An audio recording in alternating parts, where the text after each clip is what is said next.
Well, actually, that's none of your business, Krista. Anyway, it's really not your business. បញ្យល់អត្ថន័យឃ្លាខ្លះ It's not your business ជាភាសាខ្មែរយើងអាចនិយាយថា This is not your business ឬក៏ That's not your business ក៏បានដែរន័យត្រង់របស់ឃ្លានេះគឺវាមិនមែនជាជំនួញរបស់អ្នកឯងនោះទេនេះគឺជាឃ្លាដែលយើងប្រើដើម្បីនិយាយថារឿងអ្វីមួយឬប្រធានបទអ្វីមួយគឺជារឿងដែលឯកជនផ្ទាល់ខ្លួនឬជារឿងដែលអ្នកផ្សេងមិនគួរមកពាក់ព័ន្ធចង់ចេះដឹងឮឬសួរឈឺឆ្អាលនោះទេជាភាសាខ្មែរវាមានន័យស្តៀងនឹងការនិយាយថានេះមិនមែនជារឿងរបស់អ្នកឯងនោះទេឃ្លាផ្សេងទៀតដែលយើងអាចប្រើដែលមានន័យស្តៀងគ្នាគឺ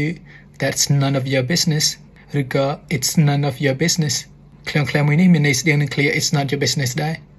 This doesn't concern you ឃ្លាមួយនេះមានន័យថារឿងនេះមិនពាក់ព័ន្ធជាមួយអ្នកឯងនោះទេ Please stay out of this មានន័យថាកុំមកជ្រៀតជ្រែកឬក៏ពាក់ព័ន្ធជាមួយរឿងនេះអីឧទាហរណ៍ Why didn't you go to the party? It's not your business មានន័យថា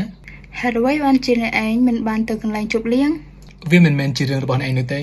ឬខ្ញុំមិនចង់ប្រាប់អ្នកឯងពីមូលហេតុនោះទេហើយអ្នកឯងមិនគួរចេះដឹងឈឺឆ្អាលរឿងនោះទេ I heard you broke up What happened It's not none of your business